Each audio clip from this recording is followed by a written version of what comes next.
Welcome to Catch You Outdoors, presented by the Waypoint Podcast Network at waypointtv.com. I'm your host, Captain Rob Modes. This week's episode is number 59. What's around you? Or do some fisher folks have a sixth sense? Yes, the intro got shorter. I did it on purpose. It's time to switch things around. It's been a year and so many weeks. This is number, 59? Yeah, I mean, geez. Anyway, I'm the creator, I think. Anyway, before we get to the main topic, just a couple things. I revamped the website / blog site. It's one and the same, actually. If you go to catchyoutdoors.com, it's a website blog. That's technically what it's called.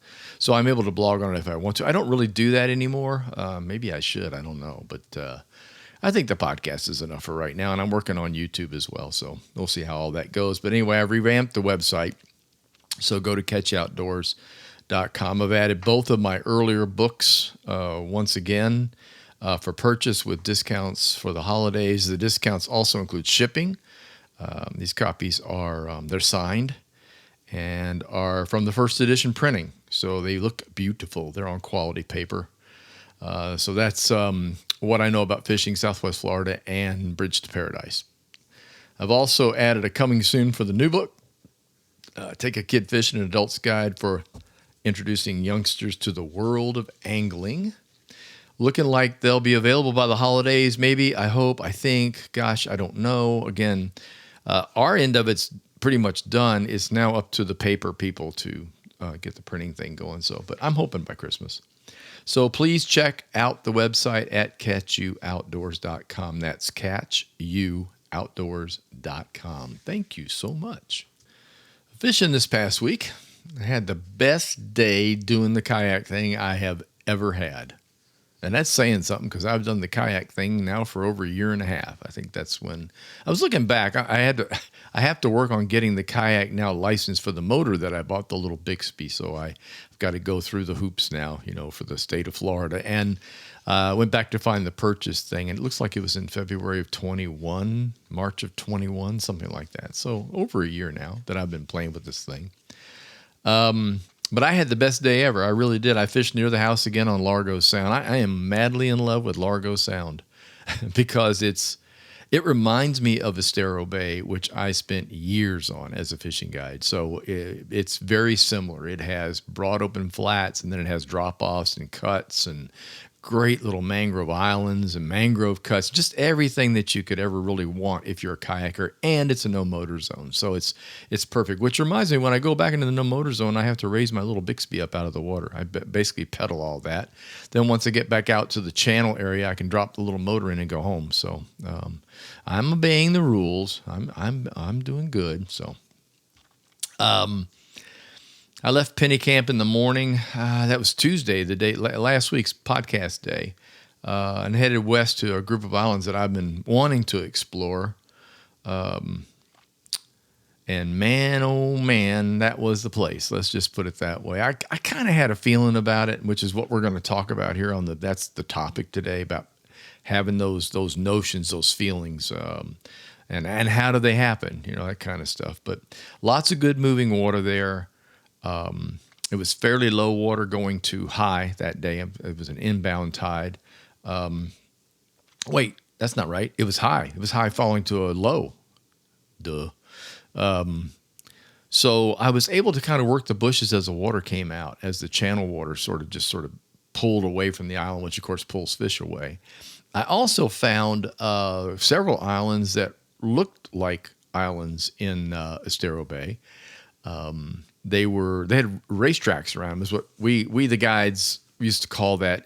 There are a lot of islands in the Estero Bay area, that have a sandy break all the way around the island, and then it turns into grass or bottom or marl or whatever it might be. In the Keys, the normal island is grass right up to the roots. You just don't see much of a break from the grass itself, which makes casting and retrieving very interesting. You really have to kind of, you got to build your tackle in a way to get around that. But the islands that I got up to have the racetracks around them, and I got my first snook finally in that bay. Everybody told me, "Oh, there's snook in there," and I'm like, of course they don't tell you much, but who does? Fishermen are secretive. But I got in there, and it wasn't 3 casts. Soft plastic, artificial on a little jig head. I forget what I was. Oh, Gulp. I was using Gulp. The Gulp swimming mullet, they call it, in white.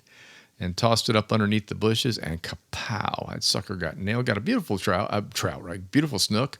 I didn't measure it. 24. I'm guessing 24 inches. Wasn't legal, but it was a struggle and it was fun, especially in a kayak.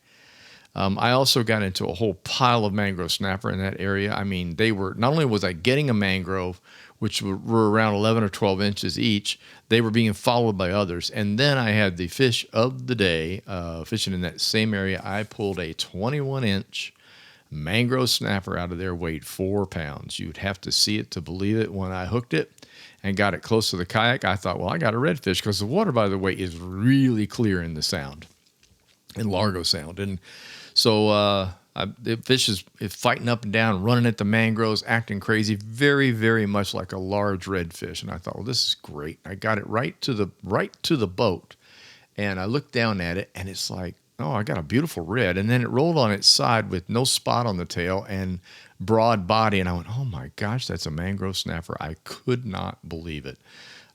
So yes, he will be dinner.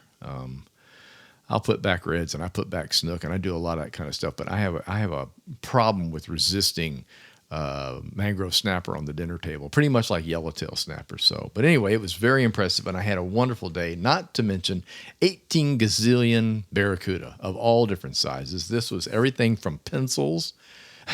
That's what I call the small ones that are like 10, 12 inches long, little pencils, up to, oh heck, one of them had to be 30. He really gave me a run for the money. The scary ones, when they get close to the boat, I don't know if I want to stick my hand down there by that one. So anyway, it was really great. I used all artificials. I primarily just putting Gulp. So I did use some DOAs. They worked. I used some Gulp shrimp, the 3-inch new pennies. Almost all of them on a jig head, nothing rigged with like an offset hook or anything like that. I think next week I'm going to try some of that. I've got a friend here from out of town. My buddy Gary's down from Kentucky, so we're going to be doing some fishing. We're going offshore Wednesday. We have weather building out in the Atlantic. If you haven't seen it, you will by the time you hear this podcast. I'm recording this on Saturday. It looks like Tuesday, Wednesday, Thursday, there's a tropical blow. Believe it or not, a late season blow that's going to wind up in the Atlantic right off of the Miami-Fort Lauderdale area. Oh, joy. Oh, fun. Well, hurricane season lasts till November the 30th. I've always told people that it ain't over till it's over. So we're still getting a lot of rain. We are still getting hot, warm day. No, they're hot days. We're getting days close to 90. This is not your typical early November or late October. We had one nice break, and then I don't know. Hey, it's Florida, and I'm not living anywhere else. I can tell you that for sure. So this leads me to the topic today. Basically, what's around you is what I titled it. Do some anglers have a sixth sense? Yeah, there's no doubt about it. There are certain anglers that I have followed over the year. These fishermen are really something else. Kevin Van Dam, for example, in the bass fishing world.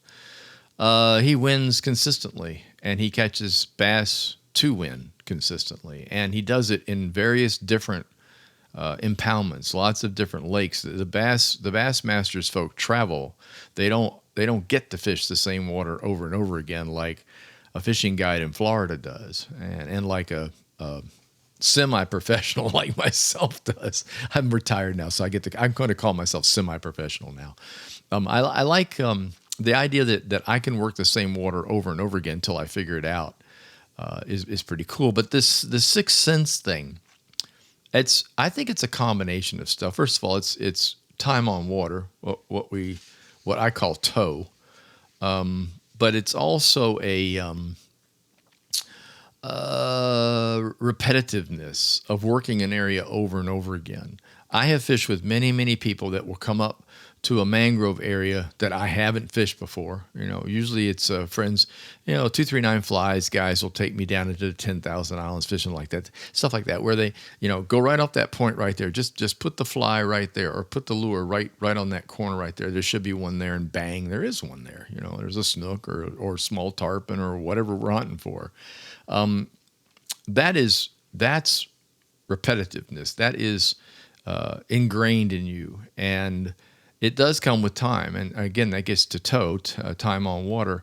The more you fish an area, the quicker you learn. But then there are the guys like the Kevin Van Dams of the world, and a lot of great saltwater anglers too, that will go to a new area and pull the same trick. They just know it. And I think it has to do, I'll call it a sixth sense, but I think it has more to do with an awareness of what's going on around you, which is the title, what's around you of the podcast today. And what I mean by that, it's like each and every angler, no matter where they are, they just need to be more aware of their surroundings. There's lots of little signs that lead to big catches. When I found the racetrack around the island the other day, I knew deep down inside I was in the right place. It was just one of those moments when I'm looking at this going, this is going to be rich. And it was. Because I've seen it before, and I know what it looks like, and I know how it produces small bits of bait, because they like to cruise the edge of those little water, those race tracks as we call them. They like to cruise that little area between the dirt and the grass, just that edge. And when I saw that, and I saw a whole mess of little bait, those little rain bait, the ones that come spraying out of the water when something's underneath them, birds hanging in the mangroves, just all those tiny little signs. That's what gets you going. That's what sets you off. And I'm not going to sit here and brag and say, "Oh, I got a sixth sense. I can figure." No, that's not how it works. It's more observation, paying attention to what's going on around you. That's what makes it work. I'll get more in depth in this in a minute, but the overall scheme of things is you're watching nature, birds, activity in the water. You're using your eyes. More than anything else, you're using your eyes. You are watching for other wildlife in the water, dolphins, manatees, things like that. You may have a close encounter with a shark passing by. There's a reason the shark's on that flat. He's constantly hungry. It's what he does for a living. He eats fish and anything else that gets in the way. The birds, you watch the birds on the edge of mangroves. I pulled into an area where all these cormorants were just relaxing. There must have been 30 of them piled up on this white mangrove tree out of the water up along the bank. And they were I looked at it and I was like, golly, look at all those cormorants. Why are they right here? They're resting. I got there around 8:30 in the morning. They had already been feeding from sunup. Sunup was around 7 that morning. So they'd been feeding for an hour and a half. They're in there resting. They're drying their wings. So somewhere close they were working before I got there. So little details like that is what you're trying to piece together and put together as you go fishing. And there are a lot of other things too, and I'm going to talk about them. I'm going to spill the beans, as they say. Well, somewhat. I'm going to set you in the right direction. Let's put it that way. Everyone talks about tackle, including me. Hooks, lines, lures.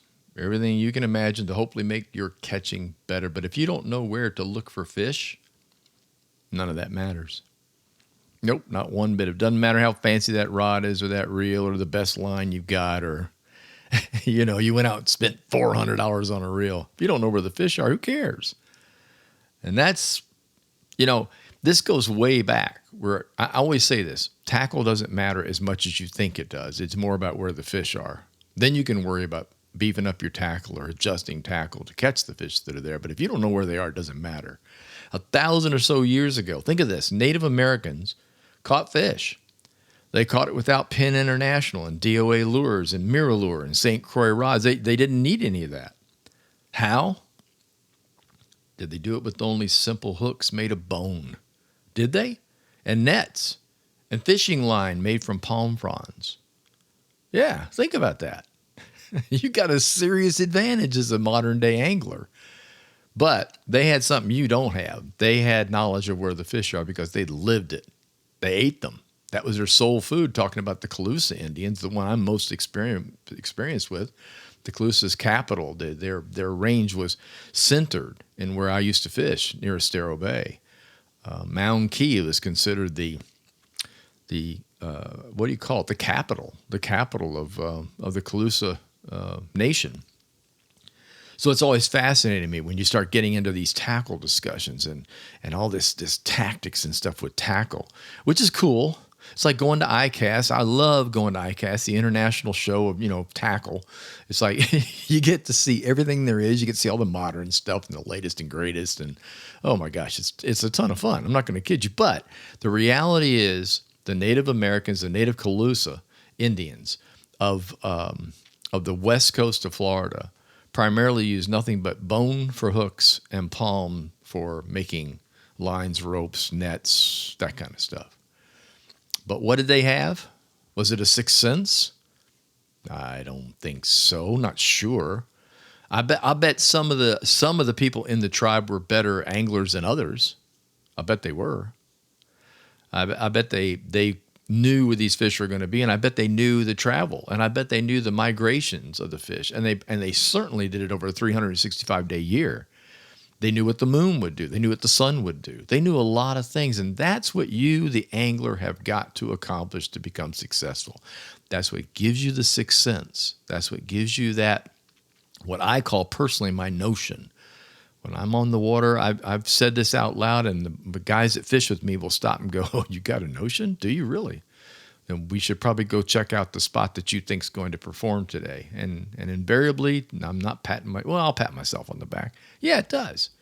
9 times out of 10, it produces fish because of repetition, because I've been there over and over again, and I know the combination, the secret combination that makes that one spot work for about 45 minutes to an hour. And that's what you need to work on as an angler. So let's start with the really, really easy stuff. Your eyes. Yeah. Okay. A good pair of sunglasses. I'm going to say that right now because it popped into my head a few minutes ago that I need to mention this. A good pair of polarized sunglasses will help you tremendously in watching water. Okay. And watching water is like the name of the game. I'm going to get into all the parts and the pieces of this, but the most important thing you can do on the water is watch water. Watch the surface. Watch what's right below the surface. Watch activity under the water. And you can't do that if you don't have a pair of sunglasses on the water. The glare is just too bad. You're not going to cut through that glare. And the more you can see, the better off you are. Now, there are days when you can't. There's days when it's cloudy, overcast. No matter how good your glasses are, no matter how much you amber them up. I say that as a reason. The amber glasses work better on cloudy days than, say, a blue-green lens or a standard dark lens. Those don't work at all. Go with something that's colored. Typically, in the sunglasses, blue lenses are used for offshore and green are used for inshore. And then green mixed with the type of amber are the absolute best for inshore. So just so you know. So if you see a guy wearing a pair of blue reflective sunglasses, there's a really good chance he's an offshore fisherman. If you see somebody wearing a green mirrored glass or an amber mirrored glass with green mixed, they're probably an inshore shallow water fisherman. See, there you go. That's observation. That's what that is. Good pair of sunglasses. All right, so you get out on the water. So the first thing you're going to do is look around you and just witness. There, for example, I'll get into an area and I'll look at the water and it's like, I don't know, there's something wrong right off the bat. The first thing I notice is a lack of activity. In the water itself, is there bait moving around? Do you see any kind of splashes on the water? Do you see any swirls from underwater? Do you see the rain bait I mentioned before? Rain bait's little tiny, typically a small like anchovy, no bigger than the end of your finger. They're tiny, they're silvery, and they'll shower out of the water when they're startled. Thus, we called them rain bait. That was a guide term because it looks like a little rainstorm going off. Are there dimples on the water? Do you see little dimpling on the water? Do you see any kind of bubbling up at all? If not, you're in the wrong spot. So there's lesson number 1. Pretty simple. If you go into an area and the water seems too still, it's not moving enough, there's no sheet flow on the water, And you can tell that very easily by dead things lying on the surface like leaves, small branches. This time of year down here in the Keys, we have pollen coming off of the trees. I believe it's probably coming off the palms. We don't have a lot of pine down here, so I'm pretty sure it's off the palm trees. But so there's, when I go out kayaking over the last several weeks, there's a sheet of yellow. I don't want to fish that. If I roll into an area and the sheet of yellow is parked right up against the mangrove in that, I'm not even going to bother. Everything there's too still. I want the water to be moving. I want it to be at least agitated somewhat, not severely, not like with wind, but just in some sort of motion for that to get my interest. Watch little pieces of seaweed, things like that. Another thing that I like to watch for are what I call the tide lines. In the state of Florida, unlike lakes, we have tides. And our offshore water is, and nearshore water, our water, and our back bay waters are affected by tides, up and down motion of the water. As the water moves in and out, it will leave tide lines. And what those are is where the low tide and the high tide meet. So as the water fills up in the bay, for example, it goes back into the bushes, and then eventually the water goes the other way and pulls out of the bushes. What does it pull with it? Debris, leaves, things like that. And eventually that forms a line. You can actually see it. It's a visible line of debris. It works really well offshore. I mean, offshore anglers, they key on that stuff, especially here in the Keys. You know, if you've got any kind of grass line or weed line out there, that's what you're going to fish. That's where the fish like to hang out. Why? Because that's where the bait likes to hide. The bait likes to hang out in the grass, so the big fish hang out at the edge of the grass and wait for a bait to make a mistake. Guess what? Same exact thing happens in the backcountry. No different whatsoever.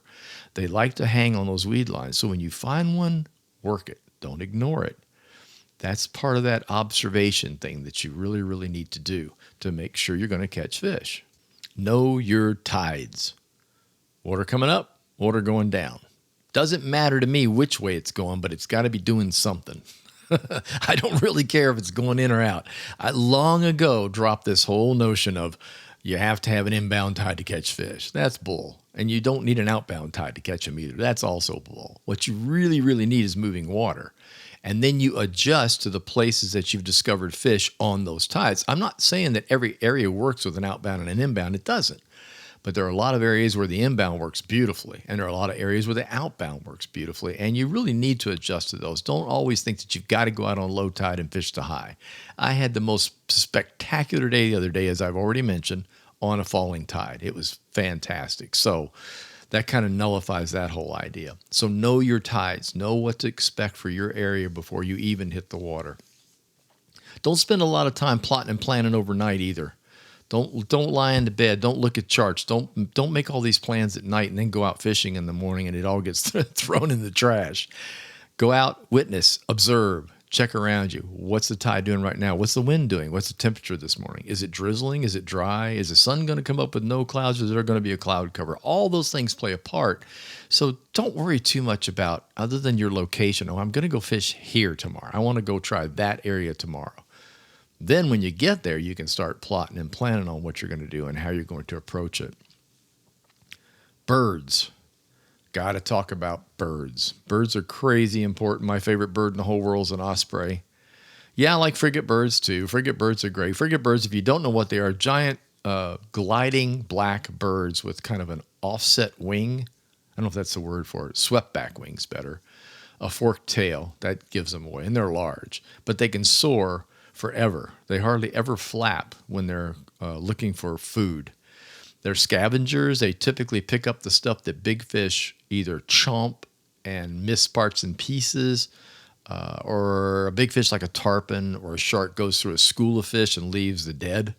That's what frigate birds are all about. So they're a sure signal that something's going on down below you, although they'll also show you where every dolphin in the world is too. I'm talking about flipper dolphin, not dolphin fish. So, you got to be aware of that.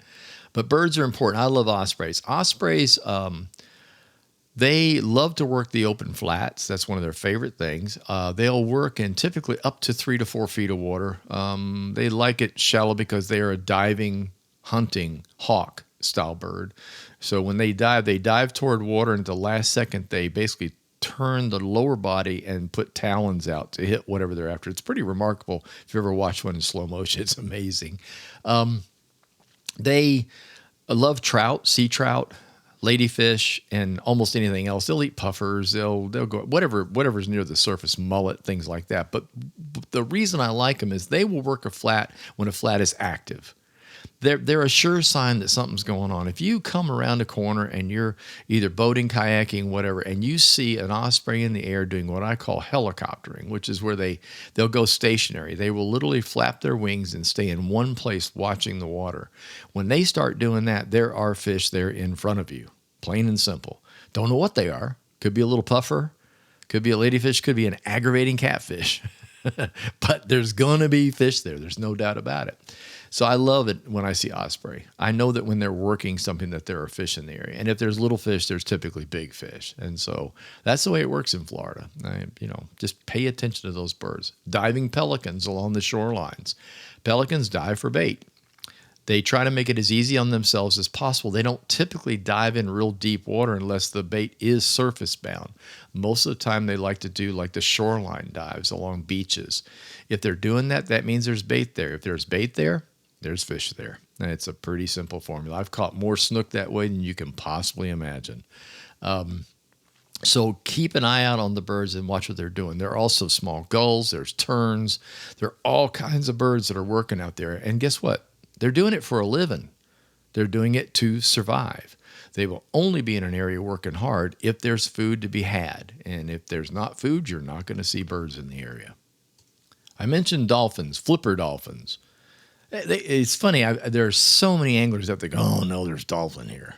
Oh, no, you can't. No, we don't need porpoises. No. Yeah, you do. Yeah, you kind of do. Same thing. They're in it to eat. That's what they do. I don't remember the count off the top of my head. I think a male dolphin will consume somewhere in the neighborhood of 18 to 30 pounds a day of fish. Now, think about that in your freezer. It's like, holy crap, that's a lot of fish. And that's just one dolphin. They work pretty hard. Of course, they go after pins and all kinds of small fish, too, that make that up. But they're eating machines. So they're going to be in an area where there's food. I know it's aggravating. Sometimes they get in the way. Sometimes they'll chase down your fish when you catch it and you have to move, that kind of stuff. But they are typically a good sign. If they're in an area that you roll into, especially if it's a remote area that you don't fish very often, neither does anybody else. So in other words, they're not being fed, which is against the law. They're not being hand-fed by some clown who's caught a fish and thinks it looks cool to throw a fish at a dolphin. That's bad. If they're wild dolphin, if they're out there just on their own and you see them working like a line of mangrove or they're working a flat at low tide, you can be damn sure there's going to be fish in that area. And so I really trust them. I love the fact that they're there. And yeah, it can be a problem sometimes, I admit. And I've had to move away sometimes where they try to steal the fish off your line. They get kind of aggressive when you start catching fish. So you have to be aware of that. But all this plays into one thing. You're observing what Mother Nature's doing. If none of that's in the area and you're not seeing any part of that, then you're obviously in the wrong place because the animals that feed in those areas are in the right place. And that's what you've got to work on. You have to work on that. Let's talk about the little bitty birds real quick before I have to go.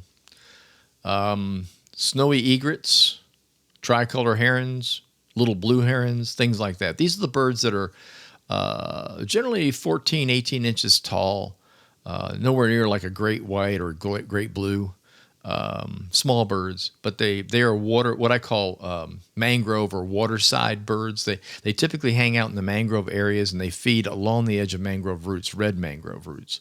They're after the bait that's in there. If you see them, you should fish there. It's very, very simple, especially if you see snowies. Snowies are the white ones, white small bird with yellow feet. Can't miss them. They will move from spot to spot in mangrove to move from bait spot to bait spot. If there's bait there, you can almost be sure that there's going to be at least snook in the area, sometimes reds and trout, and sometimes small resident tarpon. Not the big giant tarpon, but the resident tarpon that are usually in Florida year-round. I always loved that. I used to keep a mental note. See, that's part of this observation thing I'm talking about, like this sixth sense that appears to be a sixth sense. It's not. It's observation. Go into an area that I've never fished, And I'm in this case, I'm in the kayak and I'm paddling along, and I look over and I see 3 or 4 snowy egrets just standing now. They're not feeding. They're standing on the lower roots of the mangrove plant. They're just kind of eyeballing things. And right away, my brain goes, I need to check that spot out. And I'll usually go on by because I'm heading somewhere else that I know works at that time. So I go fish, but I will always come back and check the area again. And each time I come through there and you see those little white birds on those mangrove roots, you're like, okay, that holds fish because it holds bait. Ta-da, sixth sense.